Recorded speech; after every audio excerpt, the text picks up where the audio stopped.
दाइनजिसेथि जोनोम सानखौ बिथांनि जोनोम गामि गिबि खेबनि थाखाय जों बेयाव खुंदों टेङाइगाव आरो दिनै थारैनो जोंनि गासै क'क्राझार जिल्ला एबसुनि बिबानगिरिजों लोगोसे दखरा आरो गुबुन गुबुन जिल्लाजों लोगोसे गुबुन गुबुन माहारियारि गौथुमनि बिबानगिरिफ्रा बाहागो लाफैदों। मानगोनां बिथांनि आंगो बिसि हिराबाई नार्जारी मेडाम बिथाङाबो बाहागो लाफैदों। थारैनो दिनैनि बे सानाव जोङो जि मोनसे गोग्गानाय आरो जोंनि मोनसे माहारिबादनि फारसे जोंनि जि गोथौ जि फोथायनाय बे स्पिरिटखौ बिथांनि गामियाव बे हाबाफारिखौ खुंनानै जोङो आरोबाव राफोदसिन खालामनो हादों आरो बे समाव बिथांनि सोरगोआरि जिउमानि आलो गोजोननि थाखाय आनान गसाइनियाव आरज गाबबाय।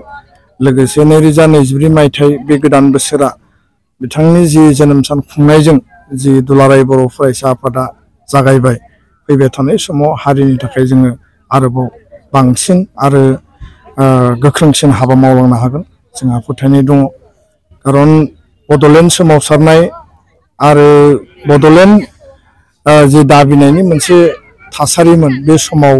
कनकेश्वर नार्जारी जायखौ जों खुंख्रा होननानैबो मिथियो बिथांनि जिखिनि सान्थौ आरो जिखिनि फिल'सफि दंमोन बिथांनि जि मोनसे गोख्रों जि स्पिरिट दंमोन आरो बिथांनि मेडामा जोंनो क्लियार काट फोरमायदों जे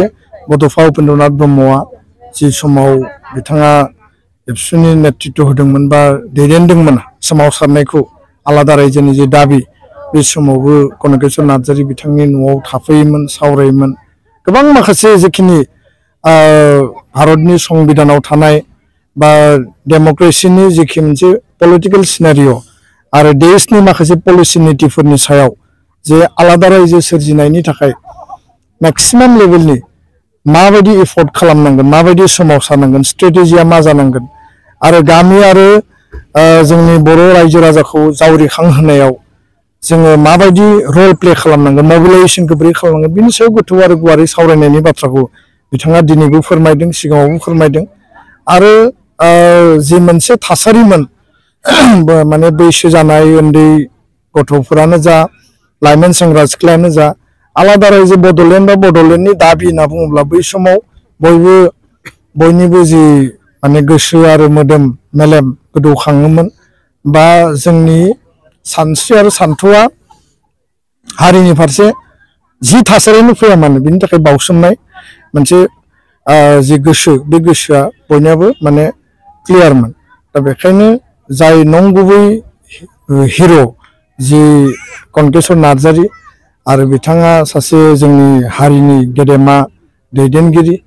आरो गोबां थासारि बिथाङा नेवसिबोदों गोबां थासारि बिथाङा मोगा मोगि जानांदों। दा बेखायनो जिखिनि बिथांनि मावलांनाय आरो होलांनाय मोजां जायफोर गुन आरो लामा दिन्थिलांनाय जिफोर आदर्शफोर दङ जिखिनि थांखि बिथांनि जिखिनि एजेन्डाफोर दङमोन बेखौ जोङो इयुनाव मावफुंनांगोन। दिनै जों एसे थेलेबलेब खुंदों फैगोन बोसोराव जोङो खोब गाजा गोमजायै आरोबाव साबसिन हामसिनै जों खुंगोन आरो 82थि कनकेश्वर नार्जारी बा खुंख्रा बिथांनि जि जोनोम सान 2025नि 2 जानुवारियाव जे जागोन बे आरो बेनिख्रुइ साबसिन जागोन। बेखायनो दिनै बयबो बाहागो लाफैबाय आरो बे गोदान बोसोराव बयखौबो बिथांनि जोनोम सान खुंनायजों जोङो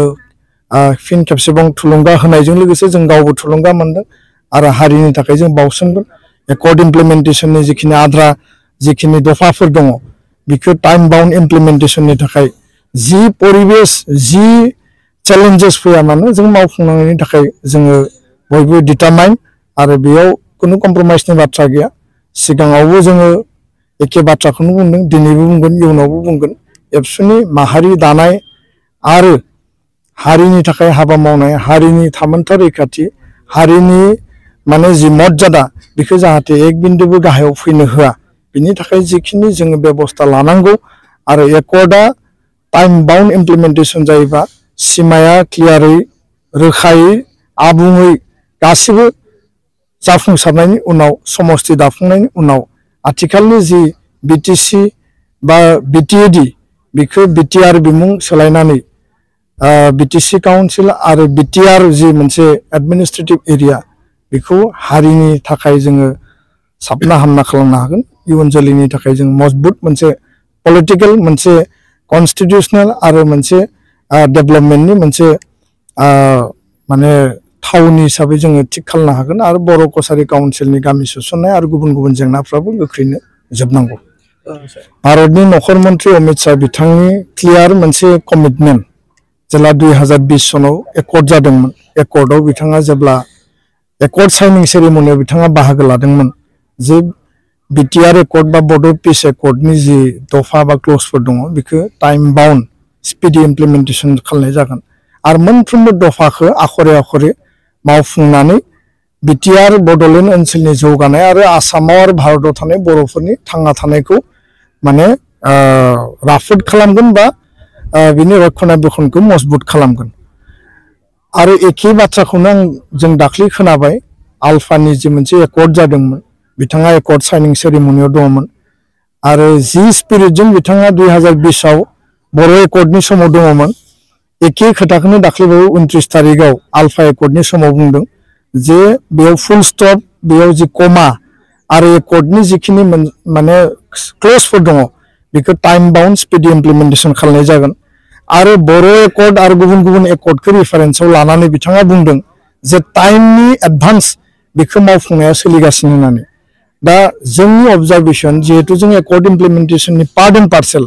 गभर्नमेन्ट अफ इन्डिया गभर्नमेन्ट आसामजों जोङो टाइम टु टाइम सावरायदों जोंनि प्रेसार बिल्डिंखौ जों लाखिदों आरो बेनि एक्सपिरियेन्सनिफ्राय जों बुङो जे एकर्डनि मोनफ्रोमबो दफाया अन बोर्ड माने बेयो मावफुंनायनि प्रसेसआव अलरेडि एन्ट्रि जानानै दङ माखासे जिफोर सहज आरो गोरलै जेराव मेजर इनिशिएटिभनिबो बारा प्रयोजन जाया बे इनिशिएटिभफोरनि गेजेरजों माखासे दफाफ्रा इमप्लिमेन्ट जाबाय किन्तु जेराव मेजर इनिशिएटिभनि प्रयोजन दङमोन माने कन्स्टिट्यूशनल एमेन्डमेन्टनि बाथ्रा से फर एग्जाम्पल समस्तिया 60टा जानांगौ बा बिटिएडिखौ बिटिआर बिमुं होनांगौ आरो माने साबजेक्ट जि डिपार्टमेन्ट बेखौ बारायनांगौ बे माखासे क्लजफोरा दिनैबो माने आद्रा जानानै दङ प्रसेसआव दङ किन्तु आद्रा जानानै दङ मावफुंनाया जोबाखै आरो गामि सोसननाया दाबो आद्रा जानानै दङ 60टा गामिनि कमिटमेन्ट होदोंमोन गिबि मन्थ्रिया फार्स्ट फेजआव किन्तु बिनि 41 खौल' सोनाय जादों 19टा गामिनि भेरिफिकेशना जाबाय किन्तु बिथांमोना केबिनेटआव लाबोनानै घोषणा होनाय खामानिखौ मावाखै दा बेखायनो जोंनि माने क्लियार काट अबजारभेसन आरो क्लियार मोनसे डिमान्ड आरो आपिला जाबाय जे टाइम बाउन्ड खोथाखौ जेरै बुंदों दारि कमानि बाथ्रा बा फुल स्टपनि बाथ्रा बड' एकर्डआव जि स्पिरिट आल्फा एकर्डआवबो जि स्पिरिट खोथा बायदि कमिटमेन्ट बायदि प्रतिश्रुति बायदि सरकारा खामानि मावनांगौ बे नङा जे बे प्रतिश्रुतिया पलिटिकेल प्रतिश्रुतिल' जानाय बेखौ जों लुबैया माने प्रतिश्रुति आरो आखरे आखरे मावफुंनाया जाहैबाय कागजे कलमे पलिसि आकारै बेयो माने प्रेक्टिकल जानांगौ बेसो बाथ्राया आरो जुदि बे जायाबा जोङो बुंदों जोङो सोमावसारनो बाध्य जागोन गणतान्त्रिक पन्था लानो जोङो बाध्य जागोन बेयाव कुनु माने सेकेन्ड थट आरो सेकेन्ड अपसन गैया गोजोन्थों।